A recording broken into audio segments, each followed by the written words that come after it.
Chapter 7, A Japanese New Englander. And look, here's just another picture of the John Howland. Okay. Manjiro was the first Japanese person to set foot in the United States. After disembarking, Captain Whitfield took Manjiro to the Seamen's Bethel Church to offer prayers of thanks for their safe, successful voyage. Then he took the boy across the first drawbridge Manjiro had ever seen in his life.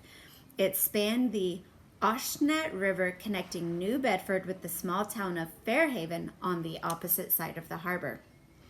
They headed for the home of Eben Aiken, a former officer on one of Whitfield's whalers. Because the captain had to leave for New York City to find buyers for oil and bones, he asked Aiken to provide a temporary home for Manjiro. Aiken was keen about keeping this foreign boy, and so arrangements were made. Whitfield not only paid for board, but also arranged for Aiken to enroll the boy at the town's stone schoolhouse on Bread and Cheese Lane. Isn't that a fun street name? Bread and Cheese. That would make me happy.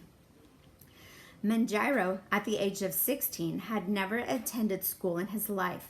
He would begin his formal education in a one-room schoolhouse among 30 children who ranged in age from 4 to 16. Until his body became accustomed to a sitting position, Manjiro found being seated on a bench behind a desk very uncomfortable. In Japan, people kneeled on the floor and sat back on their heels. Chairs and benches were not used. As a unique alien, Manjiro was a curiosity to many folks. However, their interest in him did not compare to the enchantment he experienced when he saw the strange sights surrounding him. He was truly in a new world.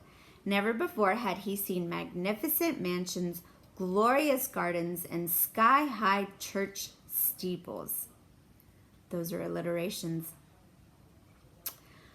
The elegant section of town where families made rich from well oil lived was high on a hill above the wharfs.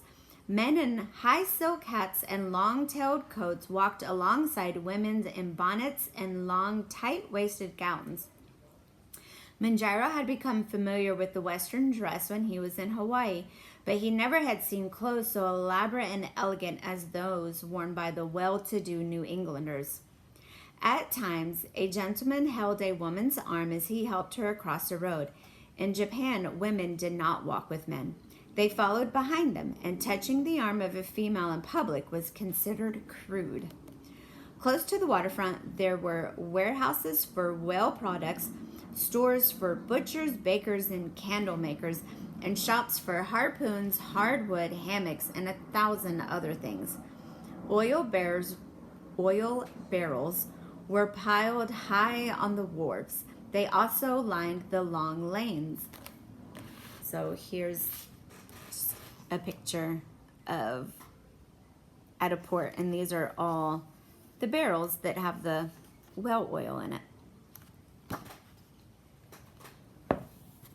Okay. Author whaler Herman Melville had lived in New Bedford. He wrote that the town itself was a land of oil, where fathers, they say, gave whales for dowers to their daughters.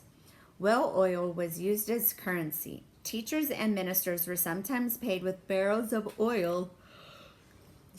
They were paid with barrels of oil instead of cash. Although the stench of whale oil was offensive to some outsiders, to those who lived there, the smell was a perfume that enhanced the well-being of the whole town. New Bedford at that time was the greatest whaling port in the world.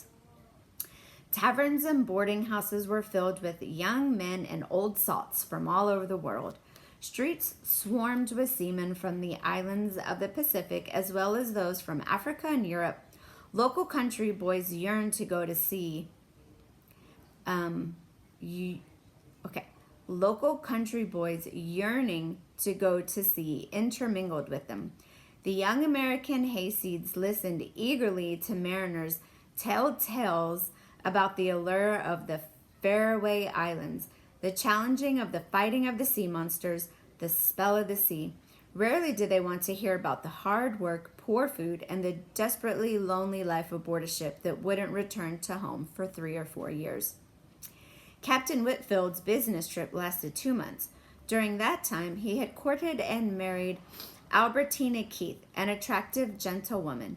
The captain built a house outside of Fairhaven and started a farm. Manjaro was thrilled to move in with the newlyweds.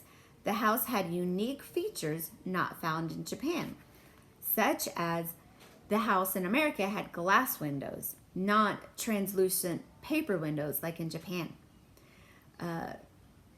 The house in America had separate rooms for sleeping, eating, and lounging, not one all-purpose room like in Japan.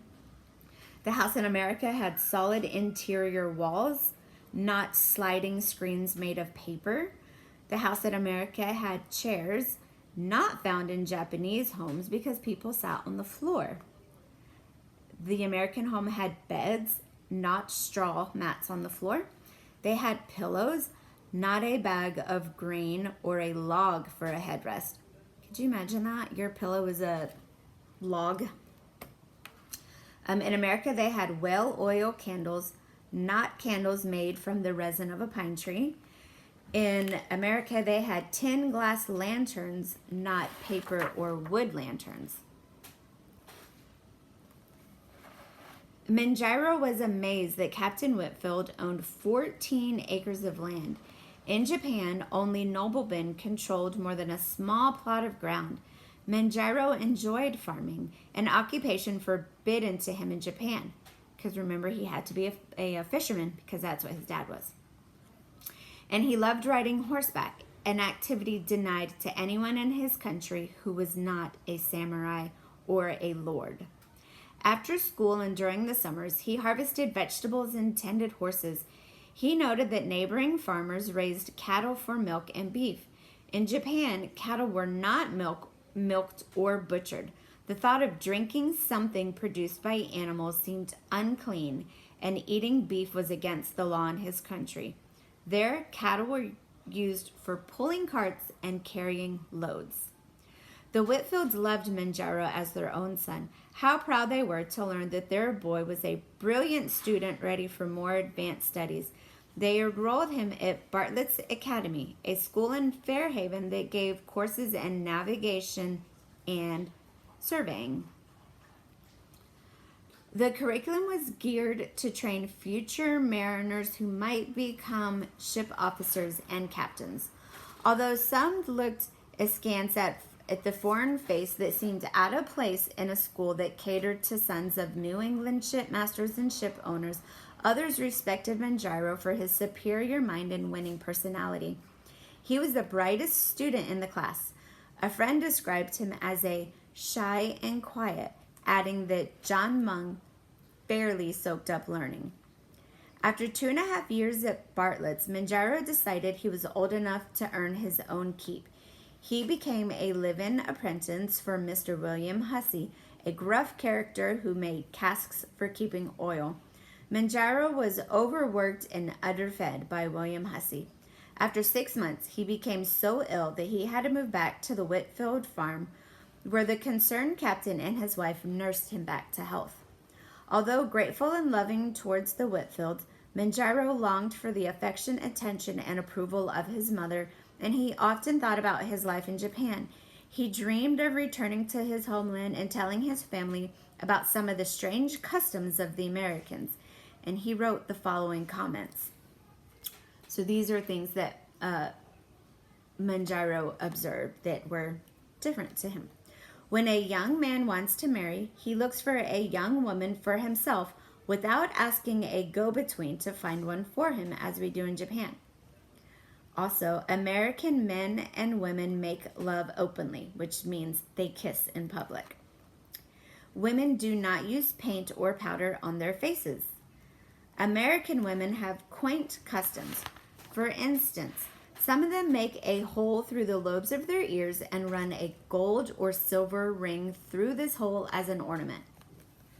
Talking about earrings. A mother gives of all the things cow milk as a substitute for mother's milk. But it's true that no ill effects of this strange habit have been reported. Eggs, oil, and salt mixed with flour is good. They call it bread. A man takes off his hat when paying a visit, but he does not remove his shoes. A man and his host shake hands to greet each other. He never bows. A man sits on a chair instead of on the floor. Ordinary men carry watches.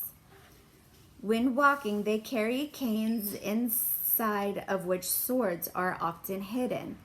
Houses have glass windows instead of paper, and woolen carpets instead of straw mats, which are woven by machines. Officials are hard to distinguish as they never display the authority of their office. They don't dress distinctively to show their superior power. No one has to bow to them. As an adopted member of a family, he reflected his feelings by writing, "Families are peaceful and affectionate. The happiness of their home is not matched in other countries." So here's just a picture that Manjiro drew. And then I didn't show you this one, but this is a picture of the school he attended.